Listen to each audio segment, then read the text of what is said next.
इस बीच आंदोलन जारी रखने के पक्ष में नहीं दिख रहे हैं पंजाब के किसान। ये खबर, ये जानकारी लगातार सामने आ रही है। कृषि कानूनों की वापसी ही पंजाब के किसानों का सबसे बड़ा मुद्दा था। कानूनों की वापसी को अपनी जीत मान रहे हैं पंजाब के किसान।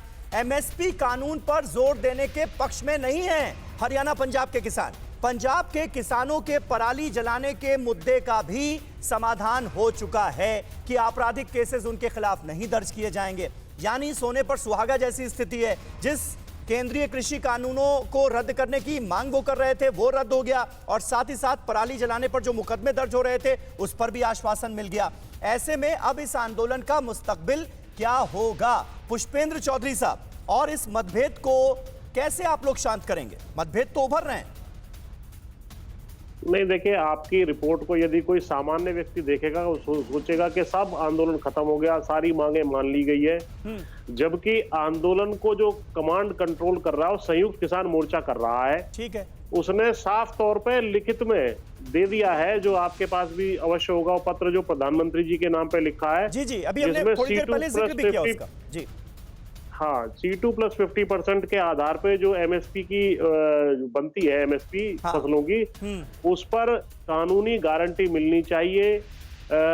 टेनी महाराज जो गृह राज्य मंत्री है, लखीमपुर घटना में का जो है मेन साजिश करता है, जिसके विषय में आपने अपनी रिपोर्ट में बताया कि इसको हटाने से बहुत बुरा इंप्रेशन हो जाएगा।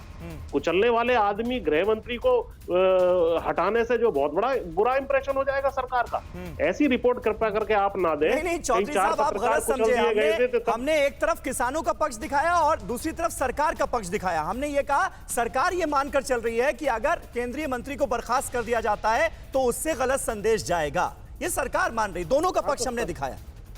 समझने में थोड़ी मानना ये गलत है ना जी। नहीं, सरकार का मानना ये बिल्कुल गलत है कि अगर केंद्रीय मंत्री कुचलने में शामिल है, 120B में उसका नाम लिखा है FIR में, उसको क्यों नहीं हटाना चाहिए? आपको ब्राह्मण वोटों की ज्यादा चिंता, किसी और अच्छे ब्राह्मण को आप बना दीजिए, क्या दिक्कत है? और इसमें इस दौरान जो तमाम मुकदमे हुए हैं उनको वापसी लिया जाए, जो आंदोलन को कुचलने दबाने के लिहाज से जो है लगाए गए थे, ताकि आंदोलनकारी किसान डर के भाग जाए।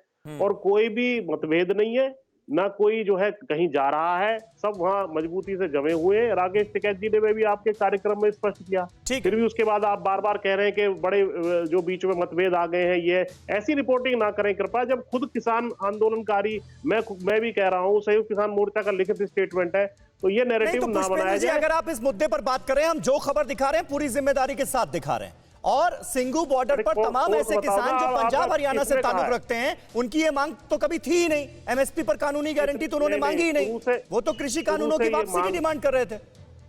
नहीं, शुरू से दोनों मांग थी, कानूनों की वापसी और एमएसपी की लीगल गारंटी। ये शुरू से मांग है। ठीक है, विपिन चौबे हमारे साथ सिंगू बॉर्डर से ही मौजूद हैं। विपिन, क्या रुख नजर आ रहा है किसानों का? और ऐसे में जब मतभेद की बात लगातार सामने आ रही है, कल जो 1 दिसंबर को मीटिंग कॉल की गई है, आपातकालीन बैठक बुलाई जा रही है, उसका एजेंडा क्या होगा? उसमें क्या फैसला हो सकता है? देखिए, सबसे बड़ी बात यह है कि अगर सब कुछ ठीक चल रहा था तो 4 तारीख को होने वाली बैठक को प्रीपोन करके 1 तारीख को क्यों किया गया, यह सबसे बड़ा सवाल है। दूसरी बात यह है कि अब बहुत ज्यादा 40 से ज्यादा किसान संगठन ऐसे हैं जो यहां पर पार्टिसिपेट कर रहे हैं इन आंदोलन में, चाहे सिंगू हो, चाहे टीकरी बॉर्डर हो, फिर या गाजीपुर बॉर्डर हो। सबके मत अलग अलग हैं। और अब जब सरकार ने घुटने टेकते हुए अपने लाए गए कानूनों को वापस ले लिया है, संसद से पास हो चुका है, राज्यसभा और लोकसभा से, तो किसानों के कुछ संगठन ये चाहते हैं कि अब सरकार अगर हमारे साथ चलकर आई है 4 कदम, तो हमारा ये कर्तव्य बनता है कि हम भी गुड जेस्चर दिखाएं और कुछ कदम चले। लेकिन कुछ नेता ऐसे हैं जो चाहते हैं कि नहीं, यही एक वक्त है कि जब हमने सरकार को झुकाया है, दोबारा से इतना बड़ा आंदोलन खड़ा करना, किसानों को घरों से, गांवों से, अलग अलग प्रदेशों से लाकर यहां जमा करना और इस आंदोलन को खड़ा करना मुश्किल होगा। तो इस मौके को कैच किया जाए और जो किसानों की बाकी मांगे एक लंबे अरसे से, कई दशक से चल रही हैं, उनको मनवा लिया जाए। लेकिन ये इतना आसान नहीं होगा, इसीलिए थोड़े से मतभेद और मतभेद को दूर करने के लिए कल की बैठक, और कल की बैठक बहुत महत्वपूर्ण होने वाली है, इसीलिए 4 तारीख वाली जो बैठक थी उसको प्रीपोन किया गया। अड़ी सोमवार से शुक्रवार शाम 6 बजे सिर्फ TV9 भारतवर्ष पर।